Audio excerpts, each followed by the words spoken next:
Tonight, a salary cap scandal brings the Melbourne Storm undone. The rules are the rules. Everyone in this competition knows them. A wheelchair-bound assault victim dies in a suspicious house fire. Fed-up Queensland health workers down tools over the pay bungle.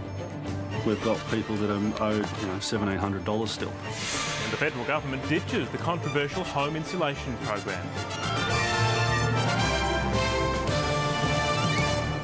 Good evening, David Curnow with ABC News. The National Rugby League has been rocked by its biggest scandal. The Melbourne Storm has been stripped of 2 premierships and is guaranteed of finishing last this season after being found guilty of massive breaches of the salary cap.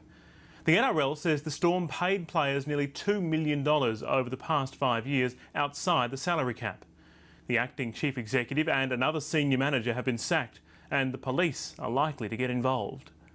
And right now, NRL clubs have been punished for salary breaches before, but nothing like this. The penalty will be the stripping of 3 minor premierships and 2 premierships. Along with past glory gone, future success has been taken as well. All competition points earned thus far will be taken away, and the team shall not accrue any further points in the 2010 season. The NRL's investigators found the Storm paid players $1.7 million outside the salary cap over the past 5 years and planned another $700,000 in extra payments this season. The smoking gun was found hidden at Storm headquarters in the form of a second set of accounts. These payments have allowed them to recruit and retain some of the best players in the game. The NRL won't say what the players or the coach knew. It says much of the information came from whistleblowers and says the club admitted everything this morning. We do accept the referee's decision. The rules are clear, as David said.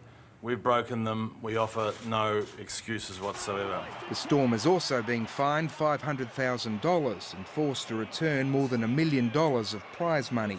We're obviously devastated by the penalties. It is an unbelievable blow. It's obviously the lowest day for the club. News Limited, the NRL's major shareholders and the Storm's owners, is seething. I certainly feel angry. I feel very, very disappointed. And quite frankly, I feel sick in my stomach. The club's acting CEO, Matt Hansen, and another senior manager have been sacked. The league says 5 others are in their sights. Most fingers point to Brian Waldron, the former Storm boss who now works for the Melbourne Rebels Rugby Union Club. This club has had a couple of rats in its ranks. We really are back at point zero. The NRL says it considered giving the 2007 premiership to Manly and last year's to Parramatta, but decided against it. Ben Worsley, ABC News, Sydney. And while the Storm has been stripped of its 2007 and 2009 titles, the premierships will not be awarded to the beaten grand finalists Manly and Parramatta. The Eels have arrived in Townsville for their weekend clash against the Cowboys, and the club's CEO Paul Osborne spoke a short time ago. We're more worried about winning this year than last year. It'd probably be a pretty hollow ceremony having the trophy awarded. They beat us on the night, regardless of anything external to that, and we're really concentrating on 2010. How do your players feel?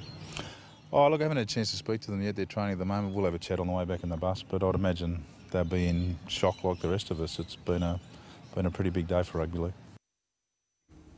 And reporter Tim Callanan is outside Storm headquarters in Melbourne. Tim, what's the mood like at the club? Well, the word devastation springs to mind. Fans here are really, really disappointed and also a little bit angry as well. I mean, we're talking about a club that has really struggled for recognition here in Melbourne. It's an AFL-dominated state, and the Storm, despite those premiership wins, have never quite been accepted here. Now, whether they like it or not, tomorrow they're going to be on the front page of just about every newspaper in the country, but for all the wrong reasons. And that has fans a little bit upset, but that's something they're going to have to deal with. And has there been any reaction from the players themselves? I mean, they're now playing a season of dead rubbers. Well, the players trained today, and I was at that training session, and there didn't seem to be any, I guess, forewarning of what was about to happen. But after the news broke, some of the players have been leaving the ground here, and obviously talking about how heartbroken they are, how devastated that all of the hard work they've put in over the last 3 seasons has now been wiped out of the history books. Also, Craig Bellamy, the club coach, has spoken about being heartbroken, but has said he won't abandon the club. He'll stick with it, and he hopes it'll be resurrected. And I guess the Storm's former CEO Brian Waldron now heads up Melbourne's new rugby franchise. What's likely to happen to them?